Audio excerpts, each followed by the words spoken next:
Hello friends. तो हम बात करने वाले हैं एक आज छोटे से जिसका प्राइस बहुत ही छोटा है, 30 से 40 रुपए का प्राइस और स्टॉक फंडामेंटल दमदार, मतलब बन सकता है मल्टी बैगर। 30-40 रुपए का स्टॉक पेनी स्टॉक नहीं है, पहली बात आप समझ लें। पेनी स्टॉक नहीं है, फंडामेंटली एक अच्छा स्टॉक है, ऑलमोस्ट डेट फ्री स्टॉक है। और आने वाले टाइम में जिस सेक्टर में अभी कुछ खास हो नहीं रहा, और आने वाले टाइम में ये स्टॉक अगर ये सेक्टर चलता है तो अच्छा खासा रिटर्न जनरेट करके अपने इन्वेस्टर्स को दे सकता है। इसमें ही हम अपने बात करेंगे परफेक्ट बाइंग लेवल की। तो चलिए डिस्कस करते हैं। तो आज का हमारा स्टॉक है कामधेनु वेंचर्स।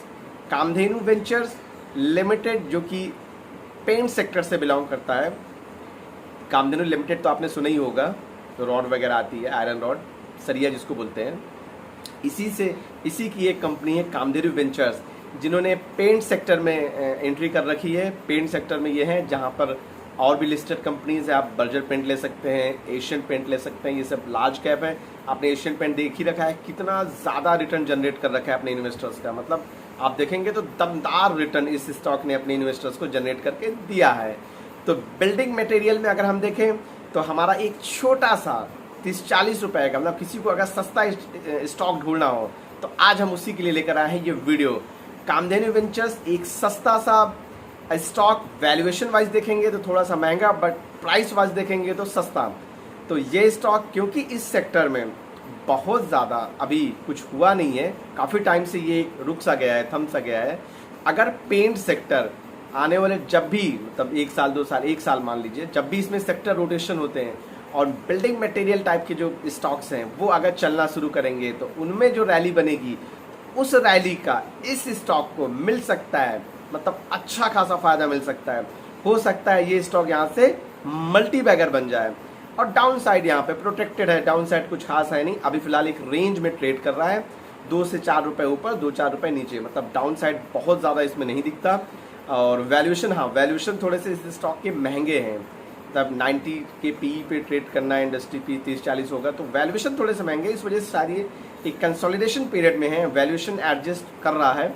और जैसे इस सेक्टर में एक रैली बनेगी तो ये स्टॉक अच्छा खासा रैली दिखा सकता है। हालांकि इसमें बोनस आया था, ये शेयर था करीब 250 के आसपास, बोनस आया, उसके बाद ये करीब 30-40 रुपये, बोनस आने के बाद स्प्लिट हुआ, वहाँ से 30-40 रुपये के आसपास ट्रेड कर रहा है। तो चलिए इस स्टॉक के हम बात करेंगे, कुछ फंडामेंटल्स, शेयर होल्डिंग पैटर्न और क्या हो सकती है परफेक्ट बाइंग लेवल, चलिए समझते हैं। तो चलिए हम देखते हैं। तो आज का हमारा स्टॉक जो कि 39 to 40 की रेंज में काफ़ी टाइम से ट्रेड कर रहा है। दिखने में आपको प्राइस वाइज एक सस्ता स्टॉक दिखेगा 39 रुपीज़ के आसपास, मतलब प्राइस वाइज आप देखिएगा तो ये स्टॉक आपको सस्ता दिखेगा, बट वैल्यूएशन वाइज स्टॉक थोड़ा सा महंगा है। हाँ, ये स्टॉक अपने रडार पर बिल्कुल रखना चाहिए। क्यों? क्योंकि ये जिस सेक्टर से बिलोंग करता है वो सेक्टर अगर सेक्टर रोटेशन में कभी चलता है, ये यहाँ से बन सकता है मल्टी बैगर।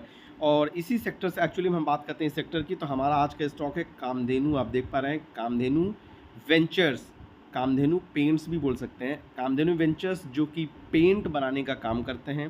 कामधेनु पेंट आपने शायद सुना होगा, तो ये पेंट्स बनाने का काम करते हैं। और इसी अगर हम बात करें इसके पीयर्स की, तो इसके पीयर्स में आप एशियन पेंट दिख लीजिए, कितना शानदार रिटर्न एशियन पेंट्स ने जनरेट करके दे रखा है अपने इन्वेस्टर्स को।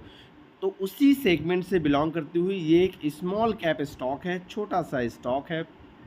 अगर हम बात करें इसके, अगर अपन पहले इसके, चलिए पहले अपन सपोर्ट्स की बात तो बाद में कर लेंगे, पहले अपन इसके फंडामेंटल्स की बात कर लेते हैं।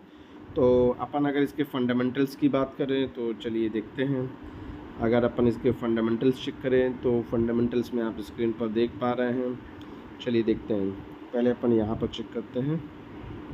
आप देख पा रहे हैं Kamdhenu ventures demerged paints business from Kamdhenu limited. Kamdhenu आपने सुना होगा, टीएमटी रॉड वगैरह बनाते हैं कामधेनु, शायद आपने सुना ही होगा, सरिया जिसको बोलते हैं, सरिया बनाने का भी काम इनका है। तो कामधेनु लिमिटेड से ये डिमर्ज होकर बना कामधेनु वेंचर्स। और कामधेनु वेंचर्स का काम पेंट सेगमेंट में है, मतलब ये पेंट सेगमेंट में इनका ठीक ठाक बिजनेस है। और अपन अगर इसके फंडामेंटल्स चेक करें तो कंपनी का पी है करीब 92, जबकि सेक्टर का पी है 16। तो यहाँ से आप कंपेयर करिएगा तो ये आपको वैल्यूएशन वाइज थोड़ा सा महंगा दिखेगा, महंगा थोड़ा क्या ठीक ठाक महंगा दिखेगा, तो वैल्यूएशन एडजस्ट होने दीजिए। और अगर अपन इसके रेवेन्यू की बात करें तो आप रेवेन्यू देख पा रहे हैं 100% हमारा ये इसका जो रेवेन्यू है वो पेंट सेगमेंट से और इंडिया बेस्ड कंपनी है तो इंडिया से ही आता है। चलिए हम बात करते हैं इसके कुछ फाइनेंशियल्स की। तो अगर अपन इसके फाइनेंशियल्स चेक करें तो सेल्स अगर अपन चेक करें तो क्वार्टर एंड क्वार्टर भी डिक्रीज़ हुआ है और ईयर ऑन ईयर भी डिक्रीज़ ही हुआ है। क्वार्टर एंड क्वार्टर चेक करेंगे तो करीब 36% के आसपास, और ईयर ऑन ईयर चेक करिएगा तो करीब 11% के आसपास। ऑपरेटिंग प्रॉफिट चेक करिएगा तो 46% के आसपास क्वार्टर एंड क्वार्टर, और ईयर ऑन ईयर चेक करिएगा तो 2% के आसपास का डिक्लाइन है। नेट प्रॉफिट वहाँ पे भी डिक्लाइन है। तो ये आप इसके फंडामेंटल देख सकते हैं। कंपनी पर अगर आप डेट देखेंगे तो कंपनी पर डेट अभी फ़िलहाल बहुत कम है, मतलब कंपनी ने डेट ठीक ठाक तरीके से रिड्यूस कर लिया है, तो डेट इस कंपनी पर नेग्लिजिबल है, बहुत कम डेट है। अगर अपन इस पर अगर अपन इसके शेयर होल्डिंग पैटर्न्स की बात करें तो शेयर होल्डिंग पैटर्न्स जैसा कि आप देख पा रहे हैं, इनका मार्च क्वार्टर में भी 50% के आसपास और जून क्वार्टर में भी 50% के आसपास, मतलब शेयर होल्डिंग परसेंट अनचेंज्ड है, विच इज़ गुड थिंग। और आप प्लेस, सबसे बड़ी बात प्लेस देखिए, शेयर इस स्टॉक ने कोई भी अपना होल्डिंग प्लेस करके नहीं रखी है। तो सबसे बड़ी बात यही है कि इस स्टॉक के प्रमोटर्स की होल्डिंग प्लेस नहीं है, मतलब एक बड़ा पॉजिटिव पॉइंट हमें मिल जाता है। दूसरी बात, अगर अपन यहाँ चेक करेंगे एफआईज की होल्डिंग तो 10% था मार्च क्वार्टर में, वहाँ से उन्होंने कम करके 6% के आसपास कर लिए। और जबकि जो रिटेल थे उनकी आप देखिएगा तो उनकी आपको होल्डिंग यहाँ पर बढ़ते दिखेगी। ठीक है, तो इस स्टॉक की अब हम बात करते हैं, इसमें कुछ आइडियाज़ कुछ फंड, चलिए हम चार्ट्स डिस्कस करते हैं। एक्चुअली में इसके अगर अपन चार्ट्स डिस्कस करेंगे तो इस स्टॉक का अगर अपन चार्ट डिस्कस करें, चलिए देखते हैं इसके सपोर्ट्स वगैरह के देखते हैं। तो अगर हम इस स्टॉक का सपोर्ट देखें तो ये स्टॉक हमारा अपन निकाल लें यहाँ पर सपोर्ट, चलिए हम चेक करते हैं सपोर्ट यहाँ पर, जी सपोर्ट निकाला, ठीक है। अगर अपन इसका सपोर्ट निकालें तो वीकली टाइम फ्रेम पर निकालते हैं, चलिए देखते हैं। तो इसका जो सपोर्ट अगर अपन देखें यहाँ पर, तो इसका जो पहला सपोर्ट है वो करीब, पहला सपोर्ट की बात कर रहे हैं यहाँ पर हम, पहला सपोर्ट की अगर हम यहाँ पर बात करें तो चलिए देखते हैं। अगर यहाँ पर अगर अपन पहला सपोर्ट निकालने जाएं तो पहला सपोर्ट इस स्टॉक का निकल कर आता है, देखिए जो पहला सपोर्ट निकल कर आएगा वो ये है, अच्छा स्ट्रॉन्ग सपोर्ट आप बोल सकते हैं इसको। तो ये जो 35 आपको दिख रहा है, ये इस स्टॉक का हम बोल सकते हैं कि पहला सपोर्ट है। 35 का रेंज इस स्टॉक का पहला सपोर्ट हो सकता है। और अगर अपन इसका दूसरा सपोर्ट देखें तो दूसरा सपोर्ट अपन इसका यहाँ देख सकते हैं, ये इसका दूसरा सपोर्ट अपन बोल सकते हैं 38 के आसपास। यहाँ पर अगर किसी ने बाई किया तो उसको एक परफेक्ट एसएल, मतलब एक स्ट्रिक्टली एसएल लगाना ही होगा। एसएल लगाकर आप काम करिए, एसएल बिल्कुल लगाना ही होगा इस स्टॉक में, क्योंकि एक साल में इस स्टॉक ने करीब 150 से 200%, मतलब लगभग 2 गुना के आसपास का रिटर्न इस स्टॉक, 2 टाइम्स के आसपास का रिटर्न इस स्टॉक ने जनरेट करके दे दिया है। तो ध्यान दें इन बातों का हमारी, कि स्टॉक को महंगे वैल्यूएशन पे बिल्कुल भी नहीं खरीदना है, स्टॉक को सस्ते वैल्यूएशन होने दें, उसके बाद ही इस स्टॉक में बाइंग का सोचें। चलिए फिर से हम इसका अगर अगला सपोर्ट देखने जाएं तो हमारा जो अगला सपोर्ट इस स्टॉक में बनता है वो ये बनता है हमारा, ये बनता है। ठीक है, तो ये कुछ सपोर्ट्स हैं। इस सपोर्ट्स के पास से इस स्टॉक में स्ट्रिक्ट एसएल के साथ इस स्टॉक में बाइंग की जा सकती है, एसएल ज़रूर लगाना है।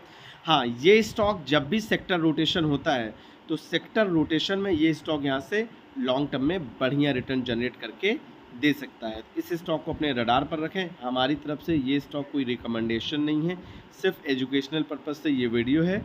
आप इसको अभी तुरंत जाकर बाई ना कर लें। मैं आपको एक अच्छी कंपनी, एक सस्ती कंपनी, स्मॉल कैप जिसमें अपसाइड पोटेंशियल, मतलब मल्टी बैगर बनने की पोटेंशियल ज़्यादा होती है, उससे इंट्रोड्यूस करा रहा हूँ। बाकी आप उसके इन्वेस्टमेंट से पहले आप उसमें खुद का रिसर्च कर लें, एनालिसिस करें, उसके फाइनेंशियल्स देख लें, आप उसके वैल्यूएशन वगैरह चेक कर लें, उसके बाद अपने अकॉर्डिंग आप उसमें इन्वेस्ट कर सकते हैं। चैनल सब्सक्राइब आए तो लाइक एंड सब्सक्राइब करना, चैनल पसंद आए तो लाइक सब्सक्राइब करना ना भूलें।